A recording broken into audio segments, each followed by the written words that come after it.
Good morning and welcome to your daily dose, international yachting, sailing, and boating news for Tuesday, July 5th. If you like what you see or hear, please do subscribe. If you have a story or a suggestion, you can reach out to us at info@yachtinginternationalradio.com. I am Ria Rao, and this is your daily dose.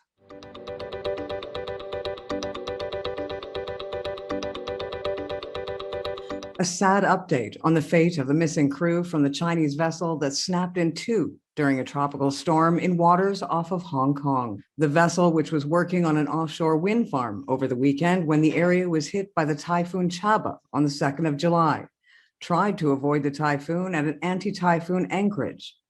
The vessel's anchor chain broke, leading to the loss of control over the vessel, which then broke in two parts and started sinking, prompting the majority of the people on board to jump into the water. The rescue services successfully rescued 3 crew members immediately and 1 more on Monday morning.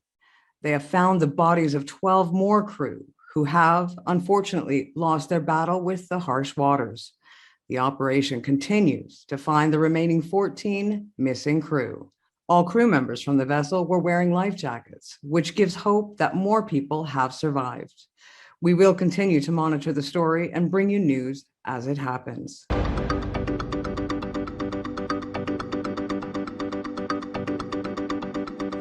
On Sunday, July 3rd, a fishing boat captain who went overboard spent about 4 hours in the water off the Florida coast. The man wasn't wearing a life jacket, but managed to stay afloat until a Good Samaritan with a sharp eye approached him.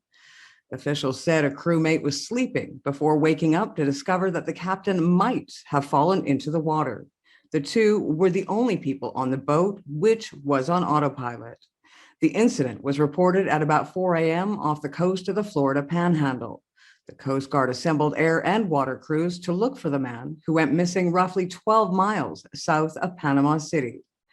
Later the same morning, people on a boat called New Beginnings reportedly found out that someone was in the water, and a crew member spotted the stranded captain before he was saved and taken back to his boat. After the rescue, the captain was said to be in good condition. An investigation was ongoing as of July 4th. The Coast Guard is urging boaters to take all precautions, including wearing flotation devices, using radio equipment, and having kill switches so that boats turn off in the event of an emergency.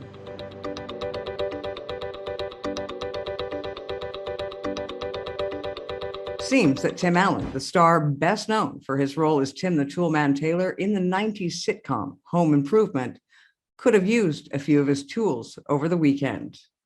Turns out that his diesel motor yacht has had a diesel spill, causing the Northport Marina in Michigan to shut down. The spill was first reported Sunday afternoon at approximately 5 p.m. and was mostly contained within the marina. However, as of 3 p.m. Monday, the marina was still closed. The leak stemmed from a fuel filter issue on the boat that resulted in spewing diesel fuel all throughout the engine compartment. Once there was too much fuel in the engine compartment, the bilge pump dumped it out into the marina. Mr. Allen was not made aware of the leak until they docked at the gas dock, and onlookers told them they were spewing out diesel fuel. Northport Village Marina deployed booms and absorbent pads, and a boat was on site helping with the cleanup, with a total of 1,000 oil absorbent pads being used as of Monday afternoon. The boat owner, Allen, will be responsible for paying for all of the cleanup measures. The spill not only closed the marina, but a beach south of the marina. However, all involved stated it wouldn't affect the boat parade and fireworks that were planned. We hope that Tim doesn't try to fix the leak himself, or the marina will find itself closed again.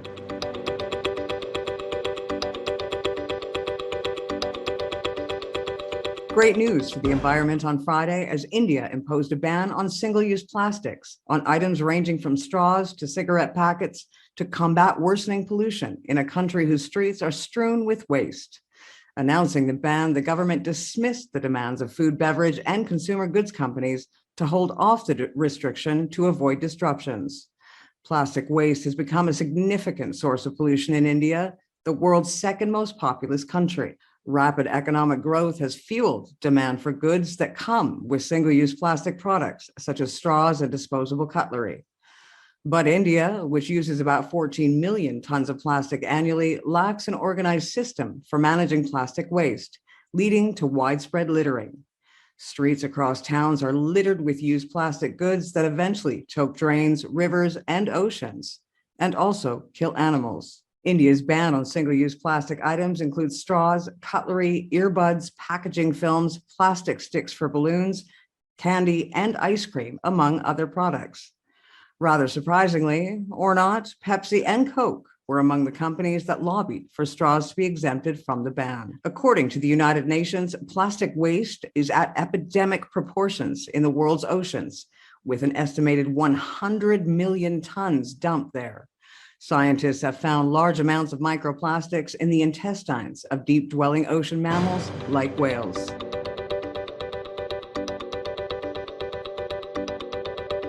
Seems that all it takes is a threesome to rock a cruise ship. Last week, a fight broke out between roughly 60 people on the dance floor of Carnival Magic. The skirmish started in a nightclub on the 5th floor of the Carnival Magic ship at around 2 a.m., after the angry lovers confronted their respective partners. The brawlers then began shoving each other and smashing beer bottles, and from there, it quickly spiraled out of control.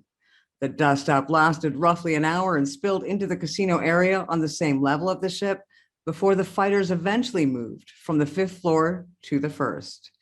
The ship's security team tried to break up the fight, but eventually had to call the Coast Guard. The U.S. Coast Guard escorted the cruise ship to Manhattan, where New York police were waiting.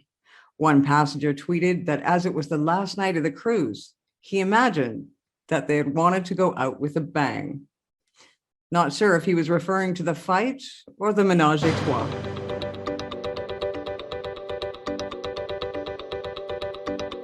Don't forget to tune in this evening at 1800 CET for Talking Sense with Alistair Milroy of Breaking the Mold Accounting. Then at 1900 CET, join Holly Manville from Clean Sailors on why we should care about invasive species.